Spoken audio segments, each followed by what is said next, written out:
बंद करो, युवाओं का दर्द सुनो, क्या वजह है? चलिए देखिए, मैं जिस दिन से सत्र चला है कोशिश कर रहा हूं कि बेरोजगार युवाओं का दर्द जो है वो पार्लियामेंट में उस पर चर्चा हो। आज भी प्रश्नकाल नहीं चल पाया। ये ऐसा नहीं कि सिर्फ विपक्ष की वजह से नहीं चल पाया, सत्ता में बैठे लोग भी नहीं चाहते कि गवर्नमेंट को सवालों का जवाब देना पड़े। आज आप हालात देख रहे हैं, युवा कई परेशानियों से गुजर रहा है। पहले शिक्षा का बाजारीकरण, जो महंगी शिक्षा हो गई है, 50% जो एजुकेशन सेक्टर है वो प्राइवेट के लगभग हो गया है। तो अमीर के बच्चे तो पढ़ पा रहे हैं, गरीब के बच्चे नहीं पढ़ पा रहे। उसके बाद भर्ती प्रक्रिया में जिस तरह की खामियां हैं वो भी किससे छिपी हुई नहीं है। पहले तो भर्तियां नहीं आती, भर्ती आ भी जाती है तो पेपर लीक हो जाता है। फिर उसमें को भर्ती, एक भर्ती जो शुरू होती है उस 1.5 से 5 साल तक वो भर्ती प्रक्रिया चलती रहती है। ऐसे में नौजवानों का दम घुट रहा है और इस देश का युवा, जो इस देश की रीढ़ है, अगर वो कमजोर पड़ जाएगा, वो अपने पैरों पर नहीं खड़ा हो, तो देश कैसे आगे बढ़ेगा। इसलिए मैं कह रहा हूं कि सरकारों ने जो तानाशाही करके नौजवानों का दम घोटने का काम किया, उनके सपनों को कुचलने का काम किया, वो तानाशाही बंद होनी चाहिए। और नौजवान, बेरोजगार नौजवानों का दर्द है वो सरकार को सुनना चाहिए।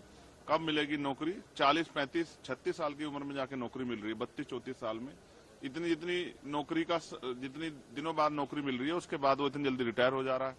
तो ऐसे में तो जो है नौजवान अपने पैरों पे नहीं खड़ा हो पाएगा तो ये देश तरक्की कैसे करेगा। इसलिए नौजवानों के दर्द के लिए आज मैं, क्योंकि सदन नहीं चल रहा है, तो सदन के बाहर ये तख्ती लेके खड़ा हूं कि नौजवान युवाओं का दर्द समझा जाए और उनके जो है, जैसे 6 महीने में अगर कोई किसी जगह पे सीट रिक्त होती है, चाहे असेंबली की हो या पार्लियामेंट की, तो चुनाव होते हैं, लेकिन बैकलॉग क्यों नहीं भरा जाता। अभी यूपी पीसीएस का जो है नॉर्मलाइजेशन को लेकर विरोध हुआ। इलाहाबाद में बच्चे और बच्चियां, उनका दर्द हम समझ सकते हैं, वो सड़कों पे लेट रहे। अभी बिहार में हुआ 2 दिन पहले कि वहां बीपीएससी को जो लेके जो है वहां के नौजवानों ने संघर्ष किया। तो सरकार ये किसका कैसे करना चाहती? नॉर्मलाइजेशन हो या और कोई प्रक्रिया हो जिससे युवा नाराज हैं, जो युवाओं के हित में नहीं है। 1 नेशन 1 इलेक्शन की बात करने वाली सरकार 1 टाइम पेपर क्यों नहीं करा पा रही है? तो इस डबल इंजन की सरकार में जो नौजवानों का दम घुट रहा है, वो जो आत्महत्या कर रहे हैं, इसको लेकर मैं चिंतित हूं। एक युवा होने के नाते मैं उनके दर्द को आपके माध्यम से देश के सामने रखना चाहता हूं, सरकार के सामने रखना चाहता हूं कि सरकार जो उनके दर्द को सुने और उनकी परेशानियां कम करने का काम करे। लेकिन सबसे चिंता का विषय ये है कि इतने दिन हो गए, अभी तक सदन नहीं चल पाया है सुचारू रूप से। आज भी एक बार फिर ऑपोजिशन जो है वो आकर यहाँ पर नारे लगाए, उन्होंने मोदी अडानी भाई भाई इस तरीके के नारे लगे, हर रोज हो रहे। सवाल ये भी है कि वह पक्ष और विपक्ष दोनों की जिम्मेदारी बनती है नैतिक कि वो सदन को चलाए। आपने कहा कि यहाँ नारे लगे, यहाँ सदन नहीं चलता है, लेकिन अंदर भी तो हंगामा हो रहा। मैं फिर आपसे कहूंगा, मैंने तो देखा है, मैं कह रहा हूँ ना, सिर्फ विपक्ष जिम्मेदार नहीं। अगर स्पीकर साहब चाहें तो सदन चल सकता है। और कितनी देर विपक्ष हल्ला करेगा? विपक्ष वॉकआउट करके बाहर चलाएगा। लेकिन मैं कहता हूँ मिले जुले तौर पे सदन नहीं चला जा रहा। ये दोनों की नैतिक जिम्मेदारी सदन चले।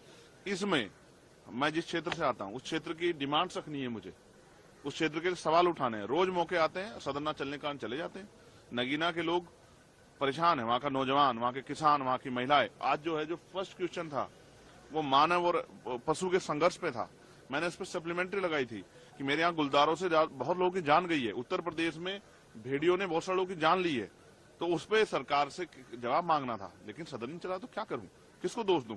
मैं समझता हूं कि दोष देने से कुछ फर्क पड़ेगा, हमें अपनी ड्यूटी करनी। इसलिए हम तख्ती ले खड़े हैं कि जो काम अंदर नहीं हो पाया वो बाहर आपके जरिए उसके बाद जो है सरकार तक और देशवासी तक पहुंचे।